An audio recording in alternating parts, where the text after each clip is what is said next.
మొదటి అధ్యాయం.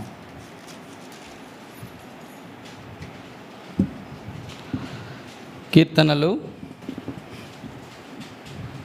మొదటి అధ్యాయం.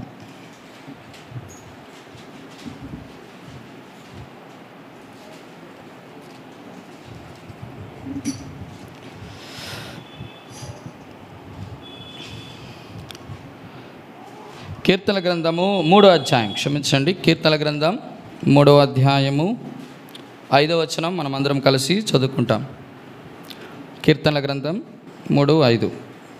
యెహోవా నాకు ఆధారము, కావున నేను పండుకొని నిద్రపోయి మేలుకొందును. మరొకసారి, యెహోవా నాకు ఆధారము, కావున నేను పండుకొని నిద్రపోయి మేలుకొందును. ప్రార్థన చేసుకుంటాం. పరిశుద్ధుడైన తండ్రి, మహాగణుడా, మహోన్నతుడా, మరొకసారి ప్రభా, మీ శ్రేష్టమైనటువంటి విలువైనటువంటి అతి మనోహరమైనటువంటి స్థలంలోనికి ప్రభా మమ్మల్ని తీసుకొని వచ్చినారు. అదే నీ మందిర ఆవరణం. భక్తిహీనుల గుడారములు నివసించుట కంటే నా దేవుని యొక్క ఆవరణములో ఒక్క క్షణం ఉండుట మేలని ప్రభా కీర్తనాకారుడు చెప్పిన విధముగా ప్రభా నీ మందిర ఆవరణములో మాకు బలిపీఠము దగ్గర వానకోవులకు గూటి స్థలము దొరికినట్లుగా మాకు కూడా ఈరోజు నాయనా నీ బలిపీఠము దగ్గర నీ మందిర ఆవరణంలో ప్రభా మాకు స్థలం ఇచ్చినందుకు నీకు వందనాలు. కనికరించండి, కృపను అనుగ్రహించండి. ఆరాధన కొరకే కొన్ని తలంపులు మాతో మాట్లాడండి. మీ సహాయం లేకపోతే మేమేమీ మాట్లాడలేం, నేర్చుకోలేం, ఆరాధించలేం. నీ వాక్యము ద్వారా ప్రభా తండ్రి మేము పురుకొల్పబడి ఆత్మ సహాయముతో నిన్ను ఆత్మతో సత్యముతో యథార్థముగా ఆరాధించుట కొరకై ప్రభా మీరు మాకు సహాయం అనుగ్రహించి కృపను దయచేయమని నజరేయుడైన యేసు నామమున ప్రార్థించి అడిగి వేడుకుంటున్నాము తండ్రి, ఆమేన్.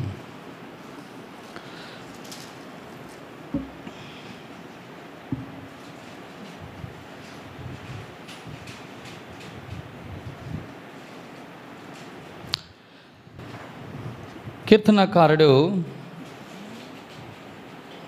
తన పెద్ద కుమారుడైన అబ్షాలోము దావీదును తరుముతూ వచ్చాడు. అలాంటి సందర్భంలో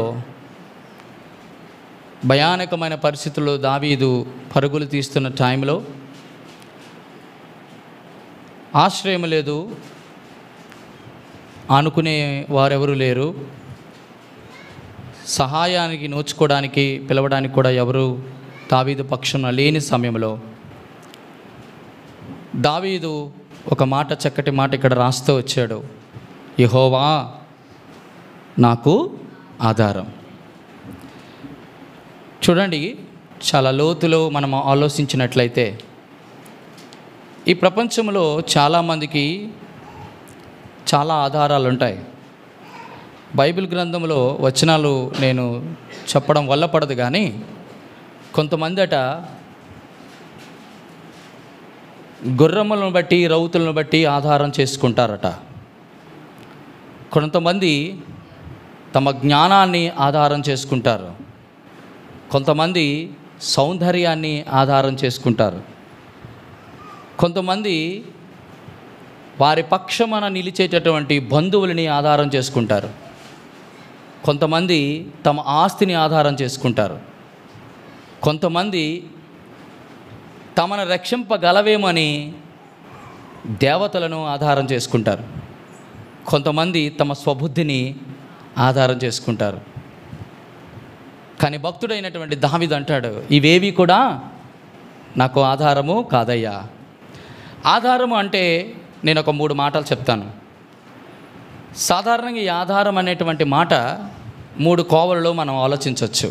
మొదటిది, సాధారణంగా ఈ మాట దావీదు పలికినప్పుడు ఏదో అప్పటికి అప్పుడు తన ఆలోచన నుంచి వచ్చే మాట కాదు ఇది. చెప్పండి, యెహోవా నాకు ఆధారం అన్నమాట తన ఆలోచన నుంచి వచ్చే మాట కాదు. 2, ఏదో అలవాటు ప్రకారంగా ఆడే మాట కానే కాదు. ఈ ఆధారం అనే మాట దావీదు అనుభవంలో నుంచి వచ్చే మాట. ఎవరైతే ఆరాధన చేయగలరు, దేవునికి కృతజ్ఞత చెల్లించగలరు, స్తుతించగలరు అంటే దేవుడు మనకు ఆధారం అనేది మన అనుభవంలో నుంచి రావాలి.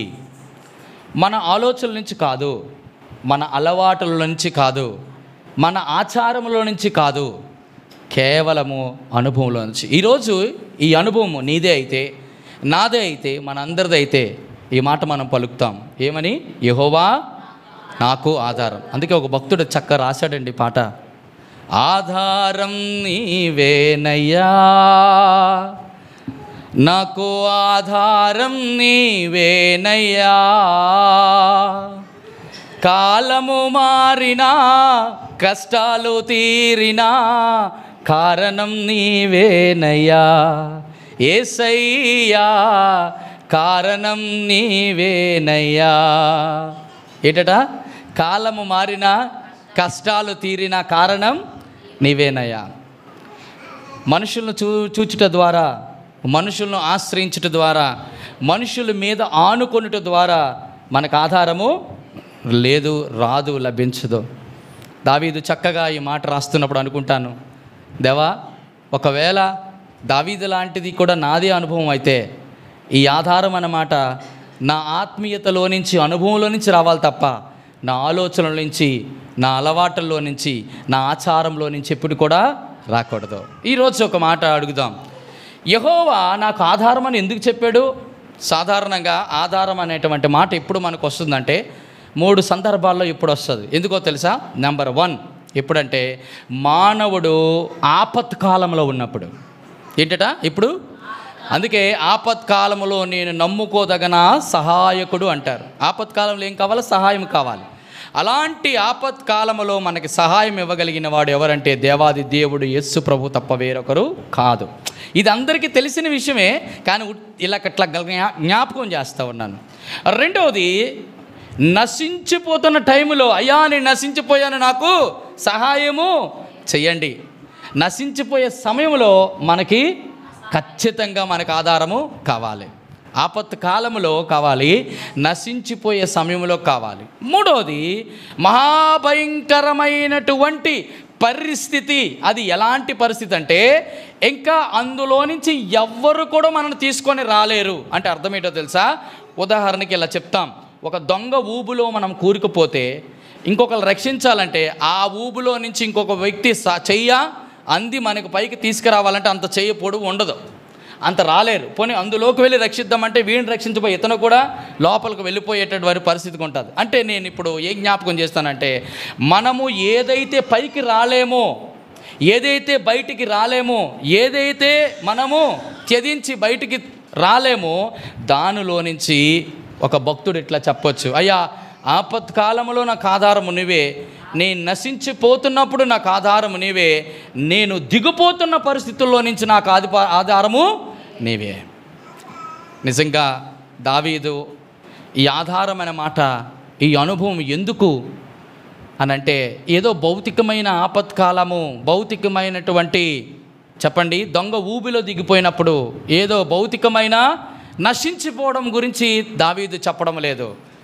నేను ఒక మాట చెప్తాను, ఇందులో నాకు శ్రేష్టమైనటువంటి 3 మాటలు మీకు జ్ఞాపకం చేస్తాను. దేవుడు ఎందుకు మనకు ఆధారం అవ్వాలి, దేవాది దేవుడు ఎందుకు మనకు ఆధారం అవ్వాలి అనంటే దావీదు మహారాజు ఒక చక్కటి మాటలు రాస్తాడు. చూద్దాం, ఒక్కొక్క మాట మీకు జ్ఞాపకం చేస్తాను. రండి, కీర్తనల గ్రంథము 4వ అధ్యాయము 1వ వచనం చదివి పెట్టండి. కీర్తనల గ్రంథము 4వ అధ్యాయం 1వ వచనం. నా నీతికి ఆధారమగు దేవా. చాలు.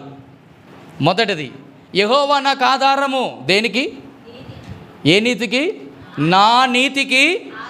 అంటే దాని అర్థం ఏంటి? మన నీతి ఆధారం మనకి ఉండదు. మన నీతి మనల్ని ఆధారం చేసుకోలేము మనం. అదే దాని అర్థం, నా నీతికి ఆధారమగు దేవా. ఇంతకీ నా నీతికి ఆయన ఆధారం ఎలాగైనాడు? అది చాలా అద్భుతమైనటువంటి ప్రశ్న. ఈరోజు ప్రభుని అడుగుదాం, ఎందుకయ్యా నా నీతికి నీవు ఆధారమయ్యావని అడిగితే, ఒక వ్యక్తి నీతి అనేది ఎలా సంపాదించుకోవాలి, ఎందుకు నా నీతికి నీవే ఆధారం ఎందుకు అయ్యామంటే, సాధారణంగా మనుషులందరూ ఎటువంటి వారు అంటే బైబిల్ చెప్తుంది కదా ఇప్పుడు ఓ మాట, నీతిమంతుడే లేడు, ఒక్కడు కూడా లేడు.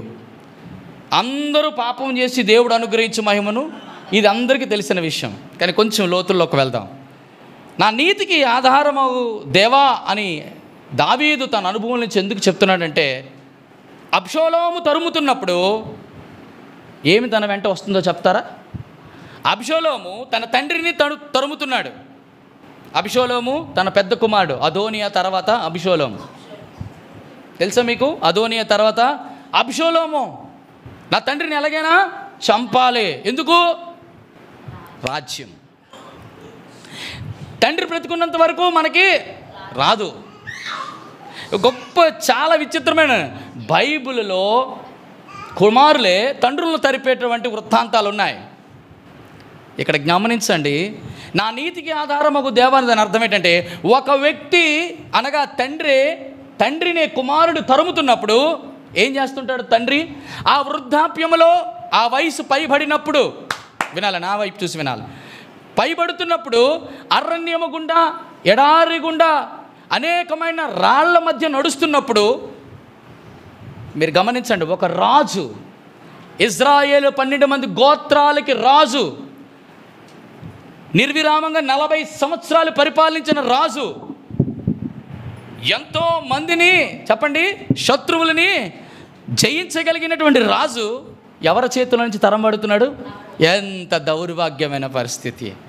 అప్పుడు అంటున్నాడు, ఒక వ్యక్తి తరమబడితే కనీసం 3 కోల్పోతాడు. మొదటిది ఏంటో తెలుసా? చూడండి యెషయా గ్రంథం 32:17 అనుకుంటా. యెషయా గ్రంథం 32:17లో నీతి సమాధానమును. అబ్షాలోము దావీదును తరుముతున్నప్పుడు దావీదు హృదయంలో ఒకటి దోబోజులు ఆడుతుంది. ఏంటో తెలుసా? తన జీవితంలో సమాధానం కోల్పోయే పరిస్థితి వచ్చింది. ఎందుకు సమాధానం కోల్పోయి ఉండొచ్చు? అయ్యా, నన్ను తరుముతుంది శత్రువులు కాదు. దావీదు మహారాజుకి చుట్టూ శత్రువులే. ఒకవైపు ఫిలిస్తీయులు, ఒక పక్క అమ్మోనీయులు, ఒక పక్క అమోరీయులు, అనేక మంది తరుముతున్నటువంటి పరిస్థితుల్లో అయ్యా వారిని బట్టి కాదు, నా సొంత కుమారుడే నన్ను తరుముతున్నాడు. అయ్యా, ఆ హృదయంలో సమాధానం లేదు. సమాధానం ఇవ్వగలిగింది ఏంటి అంటే, ఇక్కడంట నీతి సమాధానమును కలుగజేయను. అప్పటికే దావీదు యూదుడు. 2 ఉంటాయి వాళ్ళకి ఎప్పుడు. ఏ నీతి అంటే ధర్మశాస్త్ర సంబంధమైన నీతి, రెండోది స్వనీతి. ధర్మశాస్త్ర సంబంధమైన నీతి, అయ్యా నేను ఇంత నీతిగా జీవించాను కదా, నా కుమారుడు నన్ను ఎందుకు తరుముతున్నాడు? నీతిని కోల్పోయే పరిస్థితి, క్షమించండి, సమాధానము కోల్పోయే పరిస్థితి. నా కుమారుడే నన్ను తరుముతున్నాడని నా హృదయంలో సమాధానం లేకుండా అయిపోతుంది.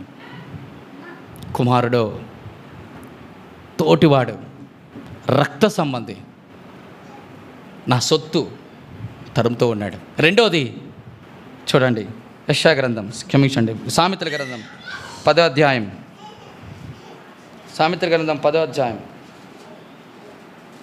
20, సామెతల గ్రంథం 10వ అధ్యాయం అనుకుంటా. సామెతల గ్రంథం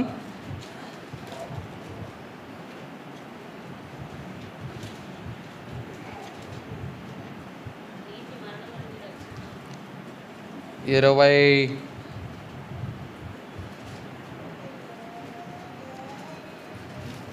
చక్కటి మాట ఉంటుంది. మరణము ఎక్కడుంది ఆ మాట? 10:2 రైట్. భక్తిహీనుల ధనము కాదు, నీతి మరణము నుండి రక్షించును. ఏంటట? నీతట. దావీదు పరిగెడుతున్నాడు, అబ్షాలోము తరుముతున్నాడు. మరి ఏది వెంటాడినట్టు దావీదుని? మరణం. ఇప్పుడు మరణం నుండి ఎవరు రక్షిస్తారు? చుట్టూ శత్రువులే, ఇంకెవరి దగ్గరికి వెళ్ళాడు? కొండల తట్టున కన్నులు ఎత్తుచున్నాను, నాకు సహాయము ఎక్కడ నుండి వచ్చును? ప్రియ సహోదరుడా, సహోదరి, ఇదే మా అనుభవం. ఒకప్పుడు మన హృదయంలో సమాధానం కోల్పోతుమి. మనల్ని మరణము వెంటాడుతూ తరుముతూ వచ్చినటువంటి క్షణాలలో మన ధర్మశాస్త్ర సంబంధమైన నీతి, మన స్వనీతి, మనము చేసే పద్ధతులు, మన క్రియల ద్వారా మనము ఏం చేయలేం? మనము రక్షించు, క్షమించండి. మన నీతి లేతే మనకు ఆధారం కాలేకపోయింది. అయ్యా నేను నీతిగానే బ్రతుకుతున్నాను, నా హృదయంలో ఎందుకు సమాధానం లేదు అన్నది చాలా ప్రశ్న మనకి.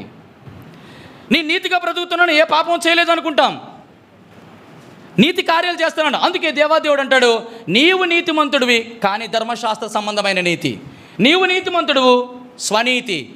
ఈ స్వనీతి ధర్మశాస్త్ర సంబంధమైన నీతి దేవుని ఎదుట మురికి పీలికలతో సమానం.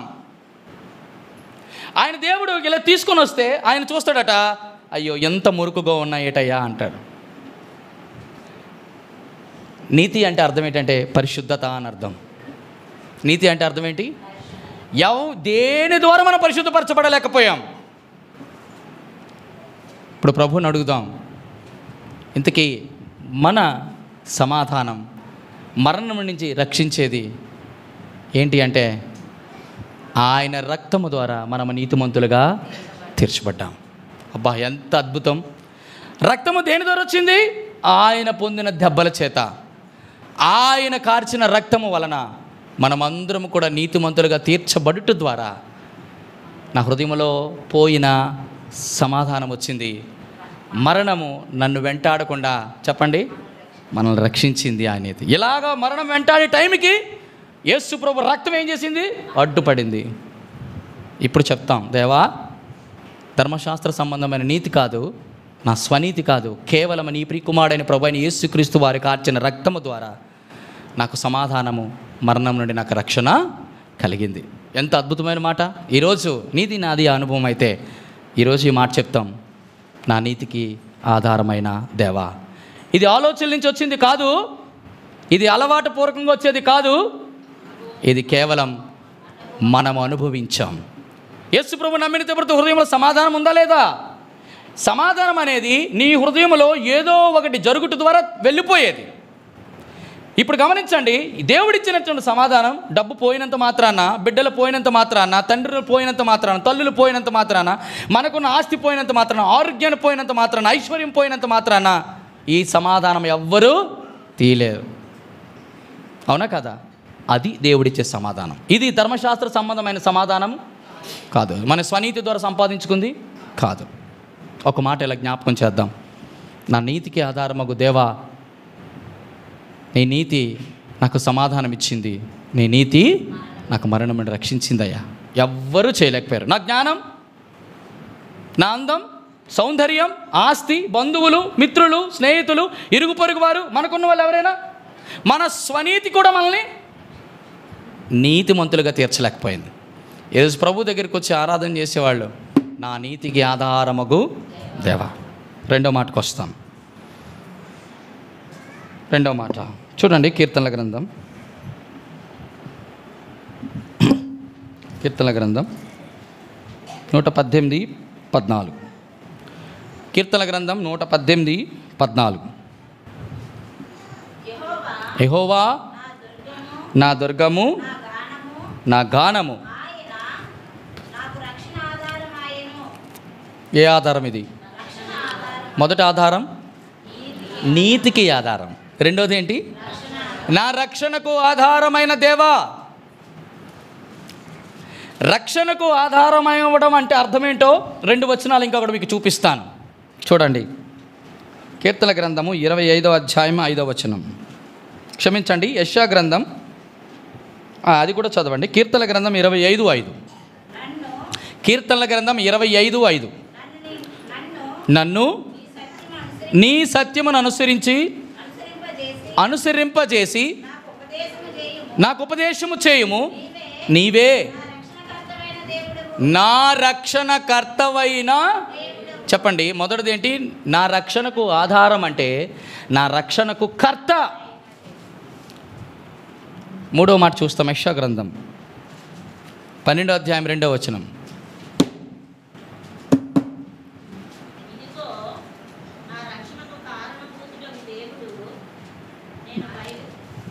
చదువునన్న. ఇదిగో నా రక్షణకు కారణభూతుడగు. చాలు, 3 మాటలు ఇలా చదివించాను. 3 మాటలు నాతో పలకండి. నా రక్షణకు ఆధారమైన దేవా. చెప్పాలి, నా రక్షణకు ఆధారమైన దేవా. నేను చెప్పిన తర్వాత చెప్పండి. నా రక్షణకు ఆధారమైన దేవా, నా రక్షణ కర్తవైన దేవా. మూడో మాట, నా రక్షణకు కారణభూతుడు అయిన దేవా. నా రక్షణకు, మీరు అనుకోవచ్చు రక్షణ అంటే చాలా ఈజీ అనుకుంటాం. ఇందాక చెప్పాను కదా, ఒక వ్యక్తికి రక్షణ ఎప్పుడు కావాలంటే దిగిపోతున్నప్పుడు, నశించిపోతున్నప్పుడు, ఆపదలో ఉన్నప్పుడు. మన పరిస్థితి ఎట్లా ఉంటుందో చెప్పనా? రక్షించడానికి ఎవడు సమర్థుడు లేడు. కారణం ఏంటంటే రక్షణ ఎవరికి కావాలంటే కేవలం ఒకరికే కావాలి. మరణపు అంచుల వరకు వెళ్ళేవారికి కావాలి. మరణం అనేది మానవుడికి ఎలా ప్రాప్తించింది అనేది మన అందరికీ తెలిసిన విషయమే. మనమందరము కేవలము పాపము చేత, అపరాధముల చేత చచ్చిపోతున్నటువంటి పరిస్థితులలో మన ఆత్మ పాతాళానికి వెళ్ళిపోతుంది. మీరు ఎలాగని మీరు అడిగితే నేను ఇలా చెప్తాను, బాగా గమనించండి. సాధారణంగా మనిషి చనిపోయిన తర్వాత మనిషిని జీవింపజేసేది ఆత్మ. ఈ ఆత్మ ఒక్కసారి శరీరాన్ని విడిచి వెళ్ళిపోతుంది. వెళ్ళిపోయినప్పుడు రెండే స్థలాలకు వెళ్తుంది. అయితే పరలోకంకి వెళ్ళాలా, రెండోది పాతాళంకి వెళ్ళాలా. ఇది పాతాళానికి వెళ్ళిపోతున్న క్షణంలో మార్గంలో కనీసం ఇది నాది, వెళ్ళడానికి లేదు అని ఆపేవాడు ఒక్కడు లేడు. కారణం ఏంటో తెలుసా? మన పాపము ఖచ్చితంగా మనుషులని పట్టుకుంటుంది. పాతాళము మనుషులని పట్టుకుంటుంది. పాతాళము పాపము చేసిన వారిని పట్టుకుంటుంది. పాపము, చెప్పండి, పాపము మనుషులను పట్టుకుంటుంది. కాబట్టి ప్రియమైన వారలారా గమనించాల్సిన విషయం ఏంటంటే, అటువంటి వారు మనము పాతాళానికి వెళ్ళిపోతున్నటువంటి మన జీవితాల్లో దేవుడు రక్షించాలని చూశాడు. చెప్పండి బాగా, వినాలి మాట.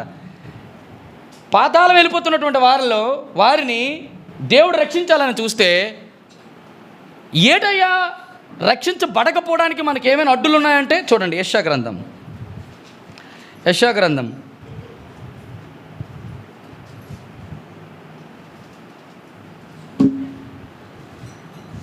ఒక చక్కటి మాట అక్కడ మనకి కనబడుతుంది. యెషయా గ్రంథం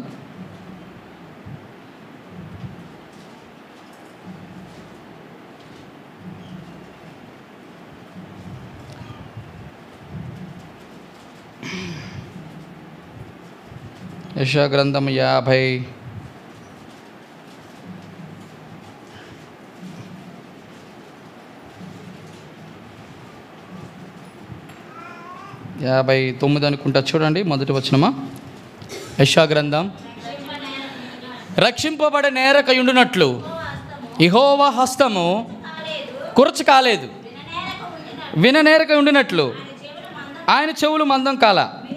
మీ దోషములు మీకు మీ దేవునికి అడ్డముగా వచ్చెను, మీ పాపములు ముఖమును చాలు. నా రక్షణకు ఆధారమైన దేవా, నా రక్షణ కర్తవైన దేవా, నా రక్షణకు కారణభూతుడు వగు దేవా. అబ్షాలోము తరుముతున్నప్పుడు దావీదు బహుశలాటగా ప్రార్థన చేస్తుంటాడు, నా నీతి ఆధారమగు దేవా నన్ను రక్షించు. నిజంగా ఇదే ప్రార్థన ఒకప్పుడు మనం చేశాం. విననేరకుండినట్లు ఆయన చెవులు, రక్షింపనేరకుండాడు ఆయన చెయ్యి. ఎందుకు అని అంటే కేవలం ఏంటి తెలుసా, ఆయనకి మనకి దోషములు ఏమైపోయి అడ్డముగా ఉన్నటువంటి ఒక పెద్ద గోడ వలె ఉన్నాయి. ఆ గోడని ఇప్పుడు పడగొట్టాలి. పడగొడితే ఏమవుతుంది, మన ప్రార్థనలు ఆయనకి వినబడుతుంది. అందుకే ఎఫెసీయులకు రాసిన పత్రికలో చక్కగా అపోస్తలుడైన పౌలు అంటాడు, ఆయన రక్తము ద్వారా మన ఇరువురికి మధ్య ఉన్నటువంటి గోడ ఏమైపోయింది,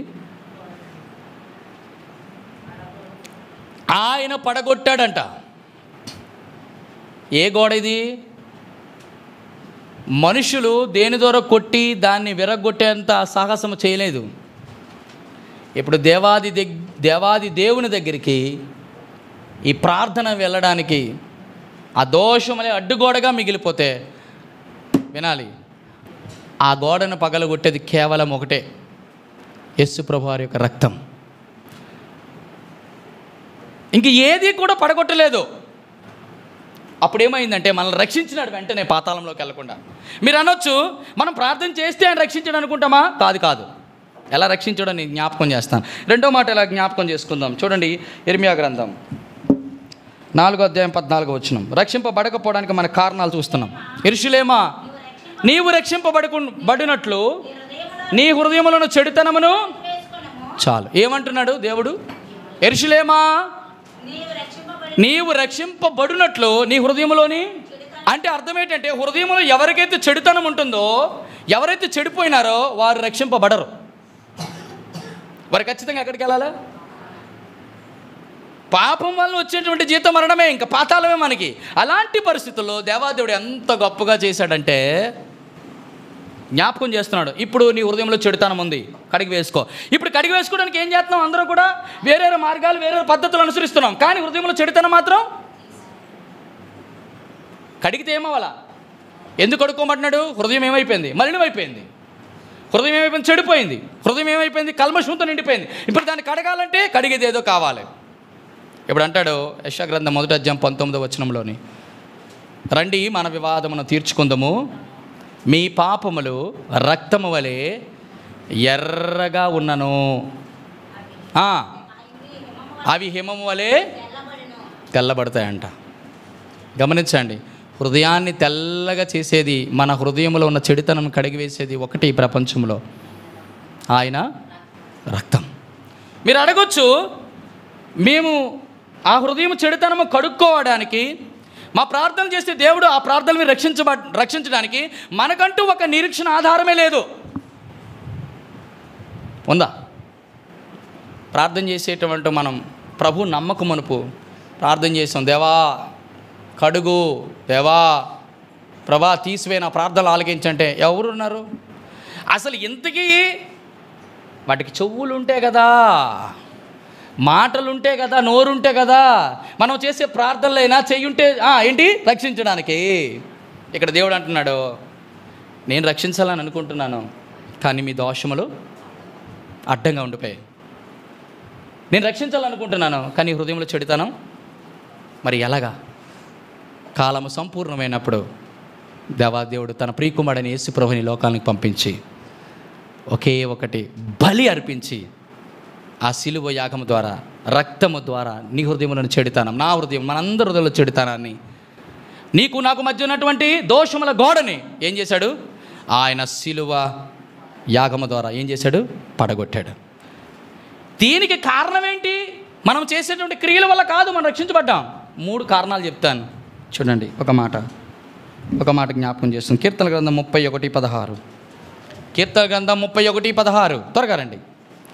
కీర్తన గ్రంథం 31:16 నీ సేవకుని మీద నీకు ఒక ముఖకాంతి ప్రకాశింపజేయము, నీ కృపచేత. ఎందుకు ఈ మాట చెప్పగలిగాడంటే, నన్ను కేవలం రక్షించగలిగింది దేవాని కృప తప్ప వేరొకటి కాదు. నీ కృప తప్ప వేరొకటి లేదయా. ఎంత అద్భుతం అంటాడా ఆ మాట. కృప అంటే అర్థం ఏంటంటే, మనం దేనికైతే అనర్హులమో దేవుడు దానికి అర్హులు చేశాడు. నిజంగా మనం ప్రార్థన చేస్తే దేవుడు విని మనల్ని రక్షించాడు. కేవలం ఏం చేశాడంటే ఆయన కృప చేత మనల్ని బ్రతికించాడు. రెండోది చూస్తాం, 31:1 యెహోవా నీ శరణు వచ్చి ఉన్నాను, సిగ్గుపడనీకము, నీ నీతిని బట్టి. దేవా నా నీతి కాదు, నా నీతి కార్యాలు బట్టి నేను బ్రతకలేను.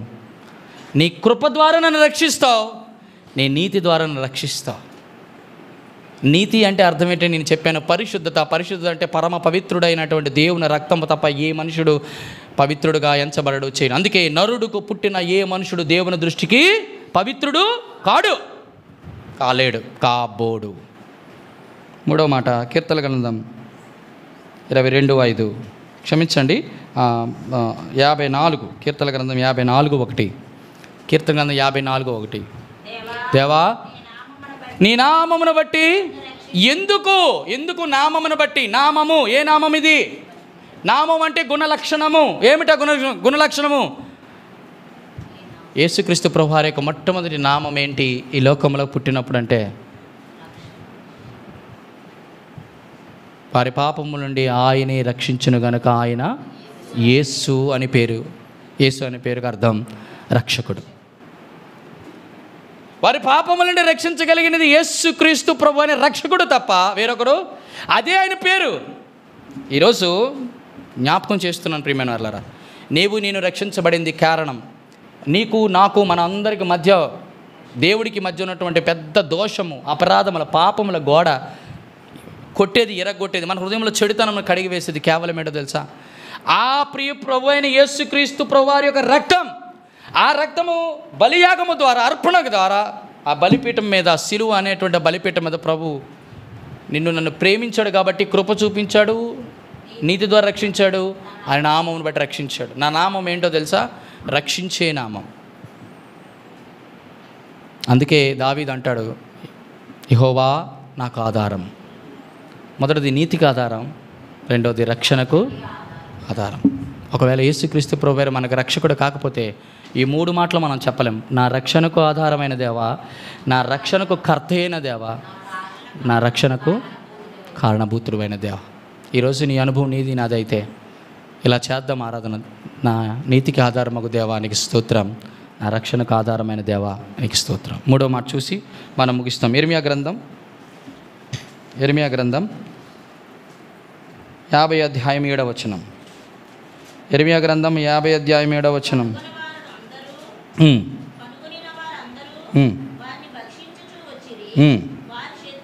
వారి శత్రువులు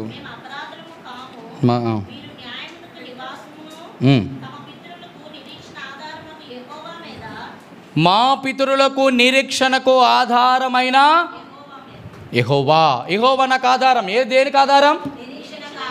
నిరీక్షణకు ఆధారం. అబ్షాలోం తరుముతున్నప్పుడు దావీదు పరుగులెడుతున్నాడు, ఒక్కటి కూడా నిరీక్షణ లేదు. ఎవరు? అరే శత్రువులు తరిమితే నా కుమారుడి దగ్గరికి వెళ్ళి తలదాచుకోవడానికి, అసలు కుమారుడే తరిమితే ఎక్కడికి వెళ్తాం? అర్థమైందా నేను చెప్పిన మాట? విచిత్రం చెప్తాను, ఆలకించండి. సంఖ్యాకాండం 23:32. క్షమించండి, సంఖ్యాకాండం 23:32. సంఖ్యాకాండము 32:23 చదివారా? మీరు అట్లు చేయని ఎడల పాపము చేయవారగుదురు కనుక మీ పాపములు మిమ్మును పరిగెడుతున్నాడు దావీదు,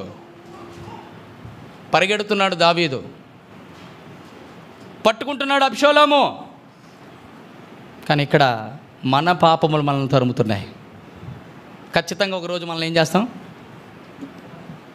దానికి పట్టబడతాం. తప్పించుకున్నవాడు ఒకడు లేడు. మరి పాపముల నుంచి తప్పించబడాలంటే పాత నిబంధనలో ఒకే ఒక్కటి ఉంది. ఏంటో తెలుసా? చెప్పుతారు ఎవరైనా? పొర్రపాటున ఎవరైనా ఒక తప్పు చేసినా, ఒకరిని చంపినా పాత నిబంధన గ్రంథంలో ఒకే ఒక్కటి ఉంది ఆధారం. ఏంటో చెప్పిన? ఆశ్రయపురం. ఏంటట? ఆశ్రయపురం అంటే అర్థం ఏంటంటే, పొర్రపాటున నువ్వు ఏదైనా వ్యక్తిని చంపినా, పొర్రపాటున కావాలని చంపినా ఆశ్రయపురానికి వెళ్ళాలి. లేకపోతే ప్రత్యక్ష గుడారములో ఉన్న బలిపీఠపు కొమ్మును పట్టుకోవాలి. నువ్వు ఖచ్చితంగా బ్రతుకుతావు. తెలుసా మీకు ఆ మాట? సరే, బైబిల్ స్టడీలో మనం చెప్తాను. నేను బలిపీఠం యొక్క 4 కొమ్ములలో నేను ఆ విషయం చెప్తాను. బాగా గమనించాలి ప్రియమైన వారారా. ఇప్పుడు బలిపీఠపు కొమ్ము ఎవరు? బలిపీఠమునకు కొమ్ము అంటే అర్థం ఏంటి? ప్రత్యక్ష గుడారం యొక్క బలిపీఠపు కొమ్ము ఎవరు అంటే యేసుక్రీస్తు ప్రభువారు. కొమ్ము అంటే అర్థం ఏంటంటే హెచ్చింపు. అందుకే బైబిల్ గ్రంథంలో చెప్పబడింది, దేవా నీవు నా కొమ్మును హెచ్చించితివి అంటాడు. ఆకాశ మండలము కంటే ఉన్నతమైన వాడు దేవుడు. అటువంటి దేవుడిని పట్టుకుంటే ఏమయ్యాడు? ఆశ్రయం దొరికింది. ఇంకా నన్ను తరమబడేటువంటి పాపము లోపలికి రాలేదు. ఎందుకు? బలిపీఠం కొమ్ము పట్టుకున్నాడు. బలిపీఠం మీద జరిగింది ఏంటి? వధ. 2024 సంవత్సరాల క్రితం యేసు ప్రభువారు నీ కొరకు నా కొరకు చనిపోయారు. ఆ రక్తమును చూడగానే ప్రధాన యాజకుడు ఏం చేస్తాడంటే బలిపీఠం మీద పశువును వధించినప్పుడు ఆ రక్తమును తీసుకొచ్చి చుట్టూతా ఉన్నటువంటి ఆ 4 కొమ్ములకి ఏం చేస్తాడంటే రక్తాన్ని ప్రోక్షిస్తాడు. ఆ తెచ్చినటువంటి ఆ రక్తం మిగిలిపోయిన దాన్ని బలిపీఠం క్రిందన ఒలిపేస్తాడు. యేసు ప్రభు రక్తం కనబడగానే పాపం ఏమైంది? అమ్మో, ఒక వ్యక్తి కొరకు రక్తం కార్చబడింది. నేను ఆ వ్యక్తిని సమీపించడానికి, ముట్టుకోవడానికి, చంపడానికి ఎటువంటి అధికారము?